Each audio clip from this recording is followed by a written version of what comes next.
You beat social anxiety by beating the fear of being judged. Now, we all like to say, oh, we live in a free country, we have free speech, we live in a democracy, we can say what we think. But can you really? In reality, you, me, and a whole lot of other people are scared to say what we think. And in fact, it's the people who actually express their opinions of what they think in their head freely are the ones that succeed in life, are the ones that go and live life that you want to live, while you sit in the background, clapping your hands like an audience. Now, I'm not here to judge you. In fact, I'm here to show you a way out. Take my hand and I'm going to pull you out of the water. I'm going to show you how it is to breathe freely, to walk into a room and not shrink. Life is so much better outside of the water, bro. You don't have to walk on eggshells anymore. You can do exactly as you want to do. And there's a story, and it goes a little bit like this. The circus bought an elephant calf. This elephant calf was playful, it was hyperactive. The circus trainers couldn't do anything about it. They tried to bribe it with food, they tried to train it by beating it with a stick. Nothing happened. Finally, they get a log, and this heavy log, and they bury it underground, and they tie the elephant calf around this. The elephant calf tries to pull and tug with all its might, but it doesn't budge. Eventually, it gives up and accepts its fate. 5 years go past, 10 years go past. This elephant turns into a beast, a tank, a pure creature of muscle. Yet it still doesn't pull this log out the ground, simply because it has been conditioned in its mind. So this 1-ton elephant, which could literally just walk away, does not. It stays in the exact same place because its mind has been imprisoned. And you've been conditioned the same way. It's not your fault. The school system, society, community, all these people have conditioned you to follow the rules. The kids who talk back to their teachers, that didn't sit there still, that didn't sit there with their fingers on their lips, these children were condemned, these children were put in detention, while the other people who complied with the orders of the teachers, that listened to what they were saying, sat there with their fingers on their lips. These kids were awarded with appreciation, with awards, with gifts.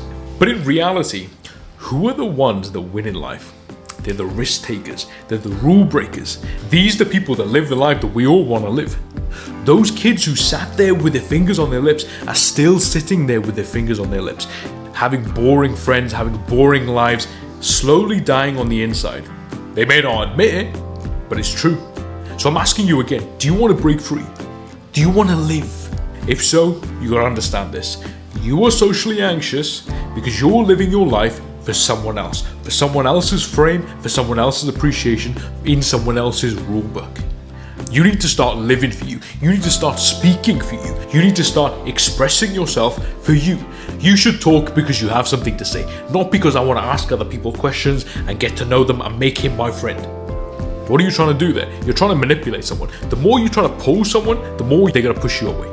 We've been told to ask questions and get to know the other person and make friends like that. But that's not what you're going to do, because it looks a little bit like this. We've all tried this and it's kind of awkward. You ask the other person, what do you do for work? Oh, I work in a bank. Oh, do you enjoy your work? Yeah, it's good. What do you do for your hobbies? Oh, I play tennis. Oh, how long have you been playing tennis for? What is this, 10th grade French class? The way you make friends and the way you kill social anxiety is going up to a random person at a bus stop and saying, bro, you know what happened yesterday? I threw a lemon at somebody in the supermarket because you pissed me off. And the other person's going to be like, wait, what? Why'd you throw a lemon at him? And you're going to reply with, well, lucky for him, I was in the watermelon aisle. This is how you make friends. It's completely spontaneous. You say what is in your mind. You speak about yourself first. You make other people know that you are the presence. You make other people know that you are the most important person there. And once you do that, then you can start small talk. Then you can get other people to talk to you. Get people interested. Don't be a shell of a human being. Where is the life? Where is the color? Don't think in your head. Just vocalize what's in your head. Go and do it today and see how liberating it feels. When you understand that you can not overthink and you can just say whatever's in your head and you'll be perfectly fine because you're saying it for you. I'm not saying for everybody else. That chained elephant in your head, that child with a finger on his lips, finally understands he's been powerful all along.